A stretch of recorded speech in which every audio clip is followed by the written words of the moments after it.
Hi, everyone. Welcome back to Closing the Gap, a social justice podcast where we talk about different topics that have to do with social justice, healing, and how to take action. On this episode, we're going to go ahead and dive into a little bit about how specifically Latinx people identify themselves. There really isn't just one term. It's not just Latinx. There's so many different ways that people identify as, and we thought it was really important to dive deep into the reasons behind why people prefer a certain identity term.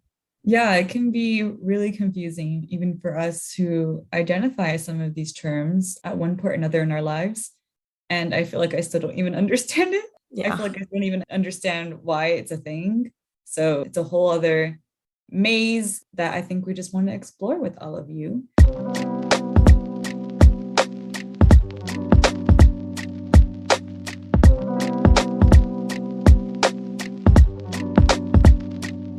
Off the bat, I know you mentioned how it can get kind of confusing, and I mean, the fact that we've already have started coming up with even more terms for how we can identify as. We are discussing of people of Latin descent, so people from Mexico, from Colombia, from all of these different places within Latin America.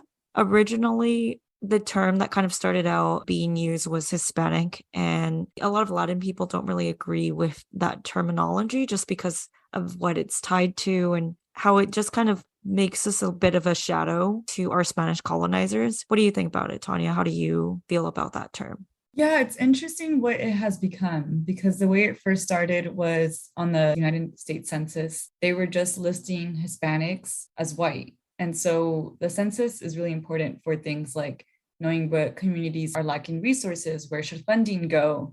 So that data that only happens once a decade, every 10 years, can mean a lot to certain communities because if you don't get it that year, if you don't get the data that year, you have to wait another 10 years.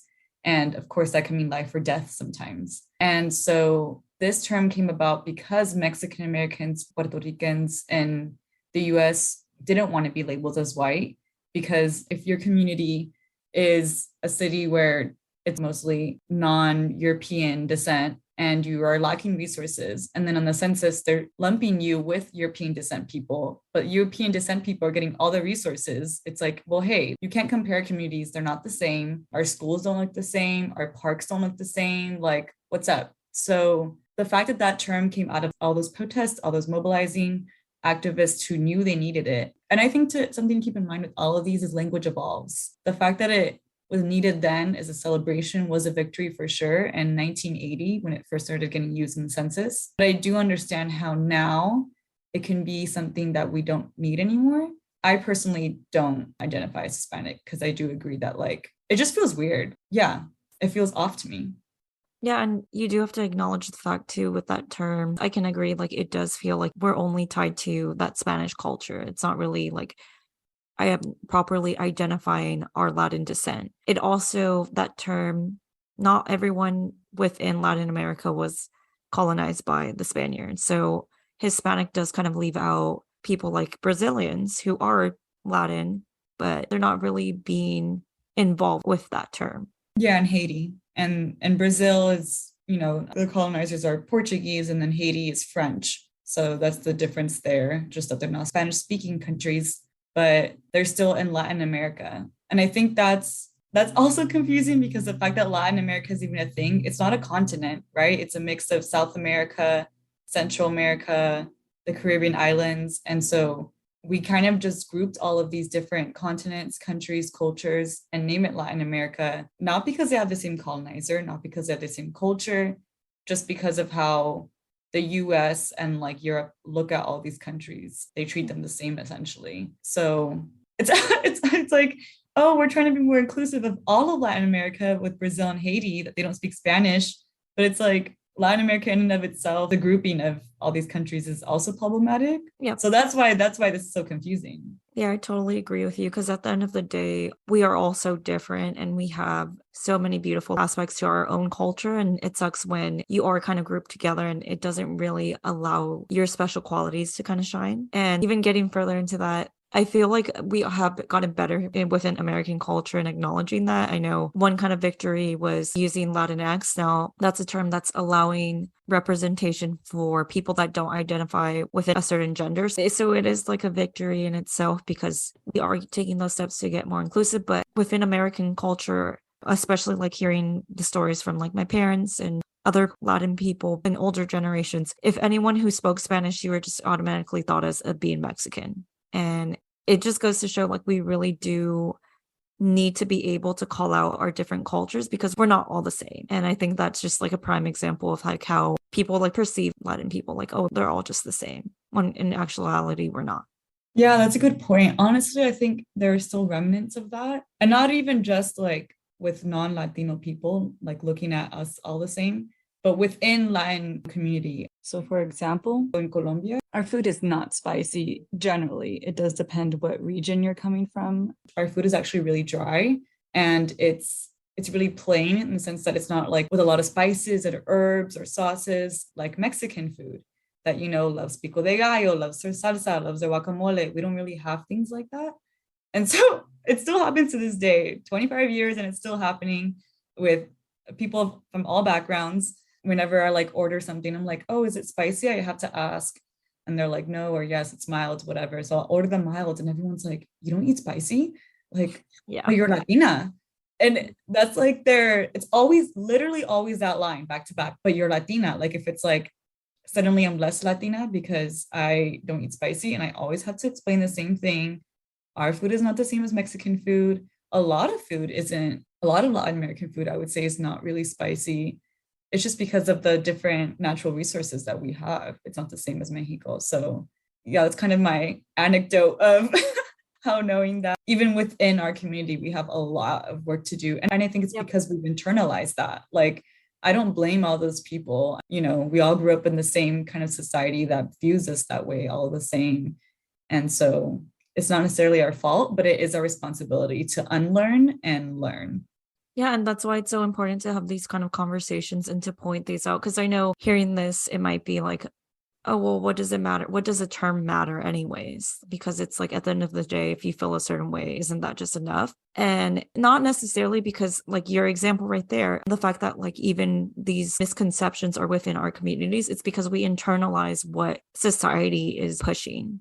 Like these terminologies do make an impact. It is something that should be discussed, and it is something that it's currently not including everyone. We need to make sure that everyone's being represented properly. Yeah, I'll also add that I love that this language is evolving with just the younger generations demanding like Latinx, like you said, because of that, not wanting to identify with gender norms and wanting to be different. Also, Latinx was made by mostly English speaking communities because a lot of people have lost their Spanish background, which isn't a bad thing. I mean, it's not like it's our colonizers' language. Like, I mean, we can be proud of it to a certain extent, but also knowing the history. And then now we have Latine. So it's like, oh, because of that criticism of, you know, you in the US with your English speaking X that we don't say really in Spanish. There's not a lot of words with the letter X. And if it is, it's not the same way you pronounce it. You can't really pronounce N and X right after each other in Spanish. So that's where Latine came about. And that does kind of work with Spanish, like grammar, like estudiante is like gender neutral. If I say, oh, mira, ese estudiante, you don't know if I'm talking about a girl or a guy just by the word, right? So again, language is evolving just based on, hey, this term worked for us then, but it doesn't work for us now. And now I see Latinx, I actually still see Latinx more than Latine. And I don't know if it's because I live in the US. And so, you know, people aren't using Latine. I don't think people in Latin America are using Latine though. From what I hear, it's like just starting to come about, but a lot of people still use Latino, Latina. A lot of people will still use Hispanic. And it's not that just because we have a new term, you have to get rid of the old one. And it's like, oh, you still use Hispanic? Like, how dare you? You know, it's not about that because these are also confusing. They don't say anything about the person. Like they say one thing, what their background is, but only some of that background. You still don't know their culture. You still don't know like what brought them to the US, if they came here to the US, things like that. So I always say like, it's just meeting people where they are. If they identify as Hispanic, identify them as Hispanic. It's going to be different for everyone. We don't all have to identify the same way because we're all just trying to navigate this together. Yeah, I totally agree with you. When it comes to speaking about a certain individual, it should be up to their discretion on how they want to be identified as. But these terms do help when trying to communicate and identify groups of people. That's kind of like the biggest takeaway, I guess. And if you want to make sure that you are using the proper terminology, just look at the situation and whether you're talking to an individual or a group of people. Yeah, I love that because these came out of a need for representing in research papers and articles like this community is being affected by this, and this is why they need resources. So, yeah, we can't list all the Latin American countries like all the Puerto Ricans, all the Colombians, all the Dominicans. They all need this. Like that list would just be too long because there's too many of us. There's like 30 Latin American countries. So, yeah, grouping them is just easier. And we'll probably always need a term as long as, these communities are affected and as long as they essentially treat us all the same.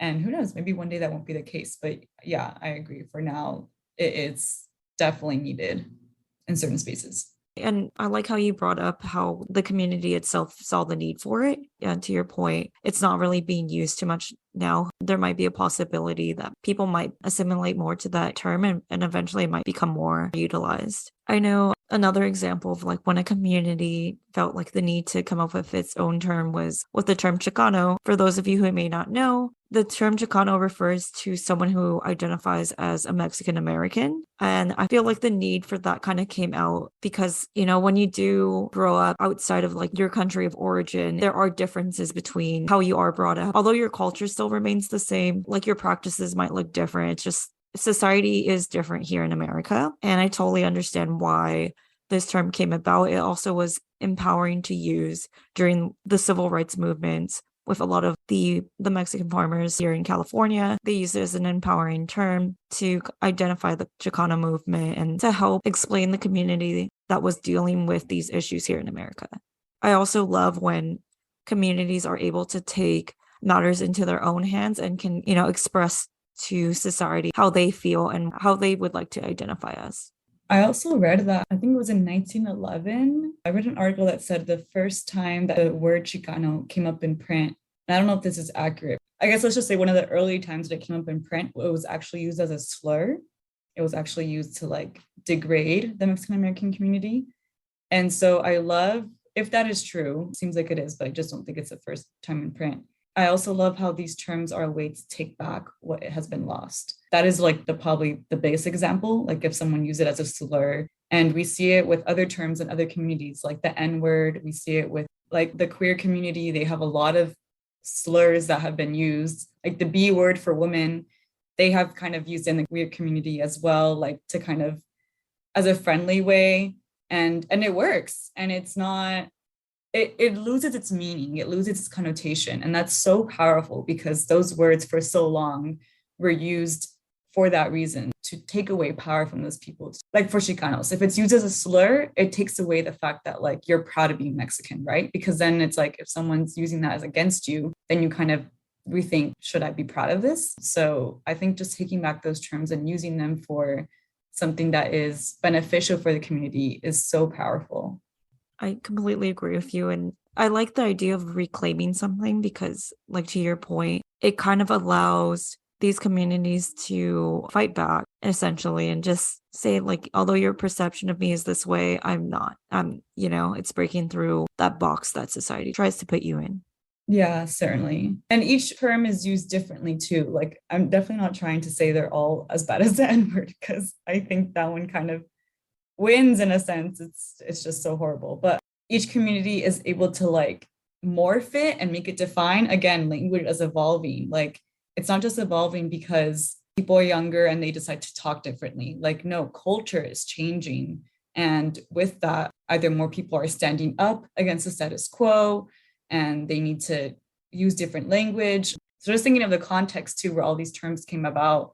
And it's kind of a mix of things. It's not just activists, it's also like academics, it's also people in like government spaces, also the media.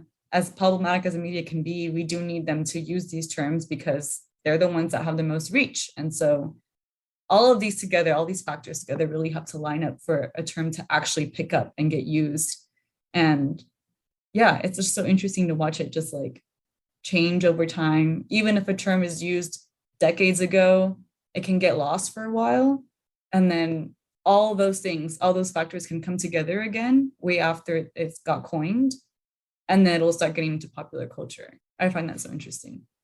And to kind of build off of the reclaiming, I know like one term too that people should be cautious with using is when you identify as Indigenous.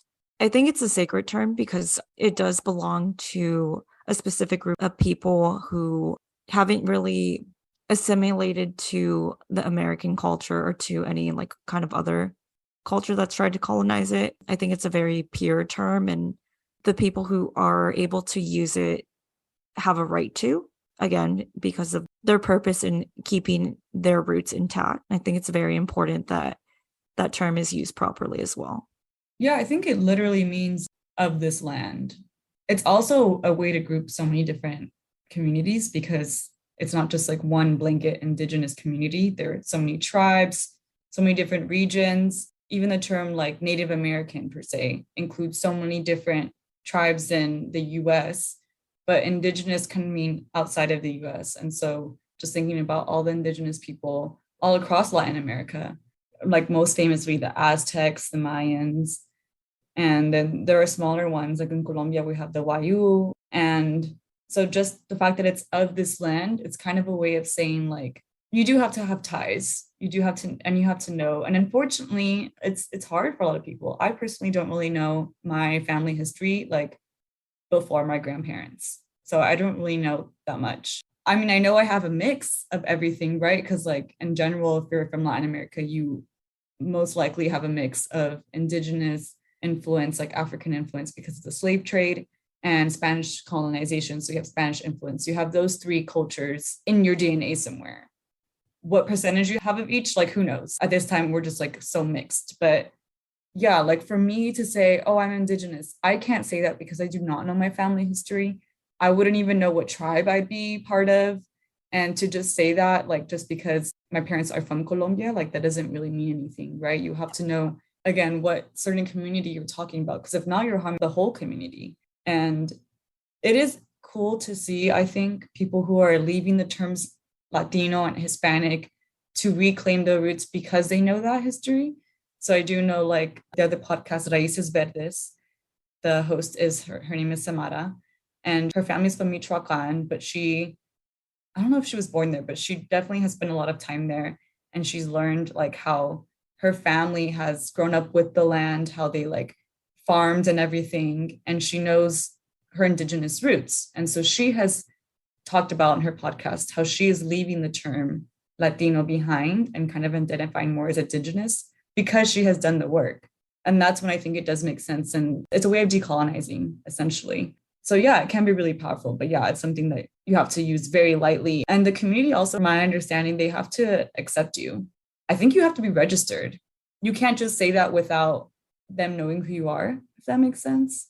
I definitely feel like they have a right to doing that too, because at the end of the day, a lot of these Indigenous cultures are slowly becoming extinct. And I do feel like they have a right to kind of keep it sacred. Like hearing that story of the other podcast host, like that sounds so beautiful, but I don't think I'd ever get to that point just because of how Americanized I am and how I don't know if I'd have the opportunity to be able to go back to Mexico as much and be able to connect to it. And it really is something completely different. It takes time, and it takes being able to connect with the native land there. That's such a big part of Indigenous cultures. Yeah, because that's what they live off of, right? I mean, we all rely on the land, we all rely on the environment. We just don't think we do because we, put ourselves in these walls, we're urbanized and everything. They're probably Indigenous cultures in general. They understand that we literally live off the land. We all do, but they just understand it still, despite all of this urbanization, development, colonization. And I mean, yeah, it's tricky because it's not even like I said, like for me, I could, if I wanted to, go back to certain places in Colombia and reconnect to the land, but I wouldn't even know where to start because like there's just so many different tribes. I have no idea where my family's from. Also, it's hard to know your history if you're just trying to survive, right? So like on my mom's side, my family is pretty poor. I'm pretty sure my grandma was not worried about, oh, where's our family from? Like she was worried about getting food on the table. And it's hard. I never met that grandma. She passed away before I was born. So if I even wanted to learn the history of like her, of what she knows. I only know what my mom knows, and that's limited. So just the losing of information over generations is also a part of it. We can't really get that back, unfortunately. That's all oral history. It's on textbooks. And also, this is such a problem, but just getting a DNA test doesn't mean like you know your family history all of a No, sudden. that's not enough. Because we're We seeing that clearly know. too. Yeah. Yeah, we're seeing that too, where people get a DNA test and it's like 70% from España and 2% Nigerian. And then it's like, oh my God, I'm Black. Or 2%. I don't know if it tells you what tribe you'd come from. I think you can see like if you're Cherokee or something like that, I think.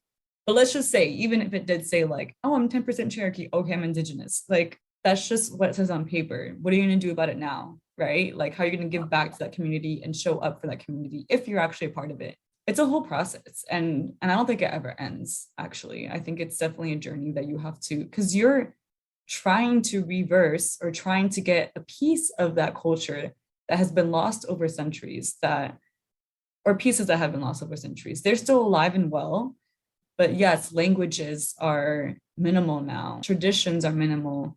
And I encourage anyone who has the ability to learn their family history to do it, because I honestly wish I could, because getting back those pieces that they have tried to erase, that they have tried to get rid of, it's so powerful as an individual and as a community to get those back little by little.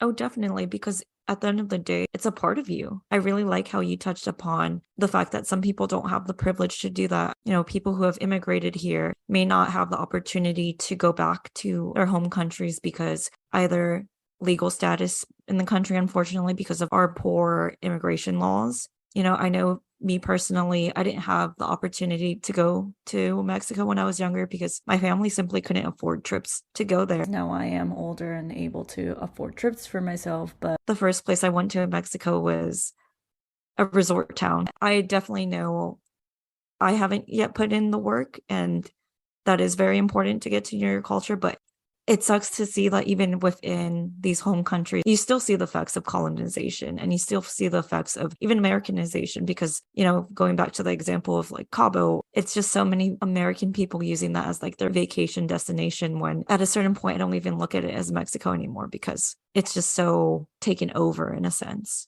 And that's why we do have to have grace with ourselves and each other when it comes to like identification, when it comes to trying to find roots, when it comes to all these things, because it's been so messed up for us. It's been so messed up for everyone. So to expect everyone to get it right off the bat is just not a thing. Like that person that I mentioned, I'm so happy for her that she's finding her roots, Samara. But that has been a journey. She didn't, you know, just wake up and was like, I know what's up. Like it took her time. It took her a lot of support, right? This is also a lot of traumatizing stuff to know where your family comes from. There's going to be a lot of stories I'm sure that you don't want to hear. So it's definitely just having grace and realizing that like we don't have to push any of these labels on anyone. I'll also add that these labels alone, they aren't enough also because they're ethnicity based and not race based. So as someone who I could personally be white passing in certain spaces in certain rooms, honestly, usually before I say my name, like as soon as I say my name, usually people are like, oh, she's not white, you know? But let's just say I walk into a room and they could assume that I'm of European descent just because I'm so like light skinned. So calling me Latina and then calling an Afro Latina and then saying we go through the same thing because we're both Latinas is definitely not true. Like in the US or in Latin America, there's anti-Blackness and there's anti-indigeneity. And so realizing that these terms, they're confusing, one, like we've already talked about, but also they're very limiting because that's why a lot of Afro Latinos call themselves Afro Latinos. Like they add that Afro in there because it's like, well, we're being treated differently than like Latinos that look like me, that look like Tanya. So I'm not going to identify the same as her. And they have every right to do so because, again, you have to identify as a community that can be seen to others as we need resources in the Afro Latino community because we are lacking resources compared to other Latinos that may be able to get away with getting more resources. And so again, it's happening where communities are coming together in solidarity more than I've seen in the past few, I mean, since I was born, I would say, so the past 15 years or so. So the fact that this is reemerging, I think that's why this is like all these new terms, having to reevaluate the terms that we came up decades ago because they may be relevant now.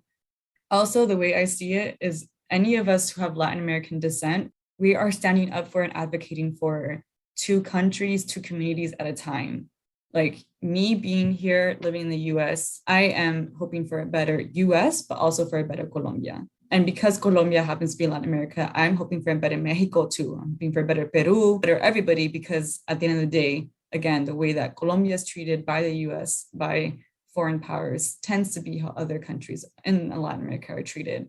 So keeping that in mind, that like the way that we use terms here, like Latinx in the US could work, but to keep that in mind, okay, don't go calling yourself Latinx in Spanish speaking countries if it doesn't work for them, because you have to keep both communities in mind and just realize that it's very different. Yeah, that's really important to call out because it's definitely something, being of any other like descent here in America, you do have to deal with certain realities that like not necessarily any regular white American has to worry about. You brought up a really good point about your home country. And I mean, the fact that still my dad's from Mexico, and although it's been plenty of years since he's moved here, he now pretty much identifies as American. At the end of the day, I can't help but know like that's where he came from. And whenever I see anything happening in Mexico, it hurt. I can't help but think like that could have easily been me. That's where my dad came from. The people in those countries in Mexico look like me. How could I not empathize with that? And how could I not keep that in my mind? So I think you brought up a really good point. We kind of have this duality to us. And it's not even just for Latin people, but anyone with a different origin descent than the typical white American here. Yeah, I'd say essentially just not European descent, because I mean, not that Italians, you can't worry about what's happening in Italy, but just because of the global north, because of all the power it holds, essentially the global south, which is Latin America, which is Africa, which is Asia, those are the ones that are getting most affected by these systems, these oppressive systems. And so, yeah, I mean, the same thing for like, I don't know why when were saying that, I kept thinking of Syrians, because I was saying Europe, but I was like, okay, well, also there are parts of Europe that, like Syria, that are really affected by these systems. And just imagining how they have felt for years because they have been in war. I mean, it's how so many Colombians have felt because we have been kind of in an internal war for so long as well. And yeah, just keeping that in mind. And also when you said like, well, I can't help but think that could have been me and all these things, even if he identifies as American now, because my parents too have been here longer than they lived in Colombia. I think they've been here for about 27 years and they were in Colombia like 23 years. So it's like they just passed that threshold that they've been here longer. This is home now. Colombia isn't home anymore. But we still look at Colombian news, like we still celebrate Colombian holidays. I still love Colombian food.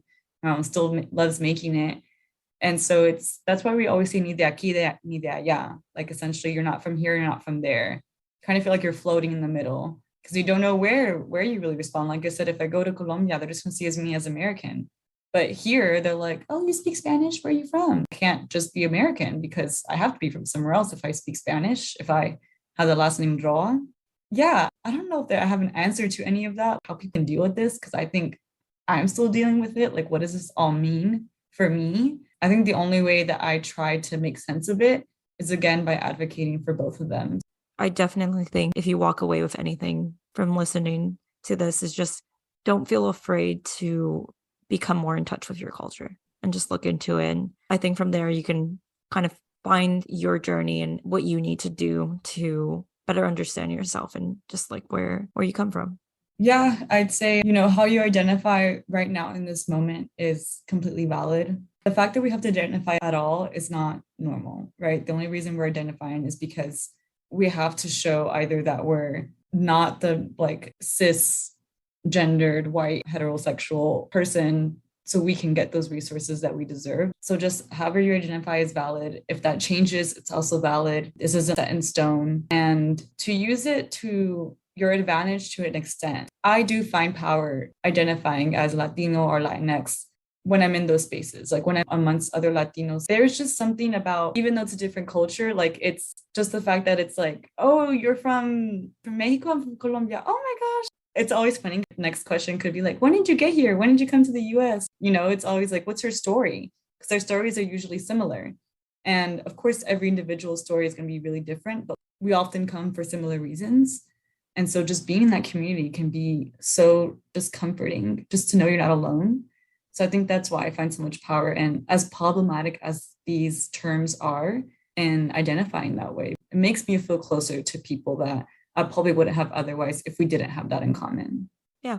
And again, it's at your own discretion. So I think to kind of tie it all in and wrap up, the main points that we want you to walk away with is just however you want to identify should be up to your discretion when it comes to you acknowledging yourself individually. However, we do have to recognize the effect that these terms do have when addressing people as a whole, as a group within society, just to ensure that all of the proper resources are given to certain communities that don't have the same equity as others. Yeah, for all people who have like immigrant backgrounds, you're not alone. It can be very confusing and lonesome, I think, to just feel like you're not from either place. I think we know what that feels like. And then if you don't have immigrant background, I think it's kind of a reminder to just keep all of these in mind when you're thinking of how to identify someone. Like, oh, I'm not necessarily I don't know what that person is from. I don't know like their ethnicity. Just know it's complicated. So, I mean, at this point, like,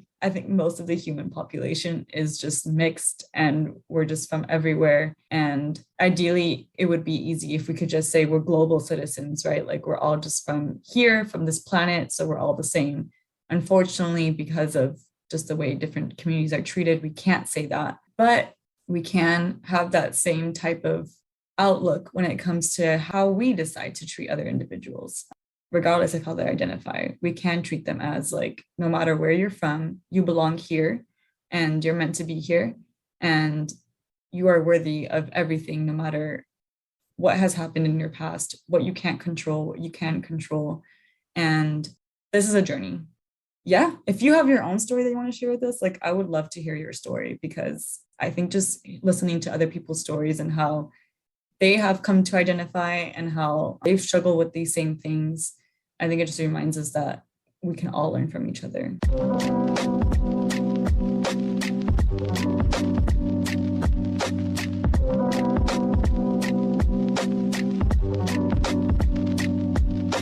We hope you all enjoyed this episode. Please follow us on whatever streaming platform you use. To learn more, you can follow us on Instagram at closingthegappod or email us at closingthegappod@gmail.com with questions and feedback. Thanks for listening. Until next time.